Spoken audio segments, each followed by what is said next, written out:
কবি, নাট্যকার, সঙ্গীত রচয়িতা, নদিয়ার কৃতি, বাংলা তথা ভারতের গর্ব দ্বিজেন্দ্রলাল রায়ের ১৬২তম জন্মদিন উপলক্ষে আয়োজিত হল বিশেষ সাহিত্য বাসর। কৃষ্ণনগর দ্বিজেন্দ্র পাঠাগার, যেটি কবি দ্বিজেন্দ্রলাল রায়ের জন্মভিটে, সেখানে ভারতীয় ভাষা সাহিত্য ও কলা সংস্কৃতি পরিষদের পক্ষ থেকে কবির জন্মদিন পালন ও কবি সম্মেলনের আয়োজন করা হয়। দুপুর ১২:১৫ বিশেষ অতিথিদের বরণ করার পর মোমবাতি জ্বালিয়ে অনুষ্ঠানের শুভ আরম্ভ করা হয়। প্রকাশ করা হয় ভারতীয় ভাষা সাহিত্য ও কলা সংস্কৃতি পরিষদের ২য় বর্ষপূর্তি উপলক্ষে বিশেষ পত্রিকা, যাতে কবি পরিচিতি সহ বাংলার অসংখ্য কবি সাহিত্যিকদের লেখা প্রকাশিত হয়। ধনধান্য পুষ্পে ভরা আমাদের এই বসুন্ধরা, এই গানটি উদ্বোধনী সঙ্গীত হিসাবে পরিবেশিত হয়। ২৫ জন বিশিষ্ট কবি সাহিত্যিককে মেমেন্টো দিয়ে সংবর্ধনা প্রদান করা হয়। এছাড়া আরও ২৫ জনকে পদক সম্মানে সম্মানিত করা হয়। আলোর দিশা আই কেয়ার দেবনাথপুর থেকে ভারতীয় ভাষা সাহিত্য ও কলা সংস্কৃতি পরিষদের সদস্যদের বিশেষ মানপত্র প্রদান করা হয়। রাজ্য স্তরের এই অনুষ্ঠানে বেশ কয়েকটি জেলা থেকে কবি সাহিত্যিক, সাংবাদিকদের উপস্থিতি লক্ষ্য করা যায়। অনুষ্ঠানে উপস্থিত ছিলেন দুর্গাপুর, বর্ধমান থেকে অসীম কুমার পাল, সুন্দরবন, দক্ষিণ ২৪ পরগনা থেকে কবি ও সাহিত্যিক সাধন কুমার হালদার, বীরভূম, বোলপুর থেকে চিরন্তন দাস ও তার সঙ্গীরা, মুর্শিদাবাদ থেকে কবি আব্দুর রউফ সহ একগুচ্ছ কবি সাহিত্যিক উপস্থিত ছিলেন।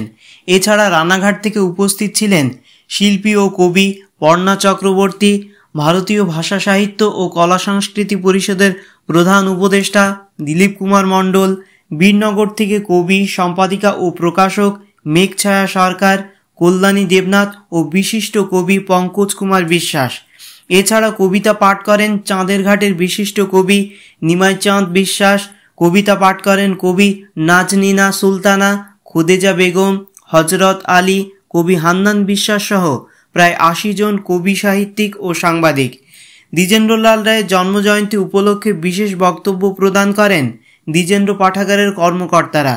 উপস্থিত সকলে দ্বিজেন্দ্রলাল রায়ের প্রতিকৃতিতে পুষ্প অর্পণের মাধ্যমে শ্রদ্ধা জ্ঞাপন করেন। অনুষ্ঠানের মাঝে কবিতা পাঠের ফাঁকে ছিল সঙ্গীত ও নৃত্যের ব্যবস্থা।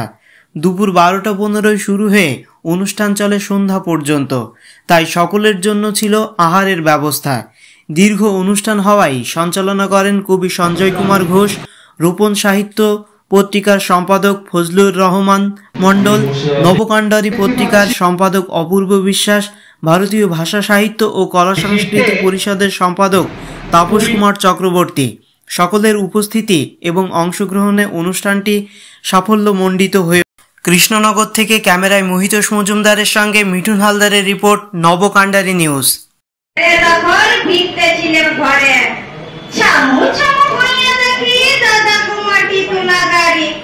উদম ভরা আওয়াজ শুনে আমি ভয়ে মরি, ছুটি খুলে আমি বাপু মেরিয়ে দিলাম দর।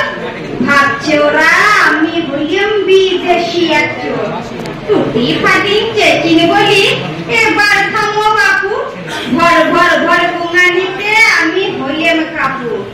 সময় এখন পাল্টাইছে, মানুষ লাগবে কম, গাড়ি তোলা একটু দেখি মাটি তোলা জম, হাতির মতন দাঁড় বেরিয়ে খাবু লেগেছে মাটি, পেটে একবার বললে পথে বেরিয়ে যাবে ভুটি। নমস্কার।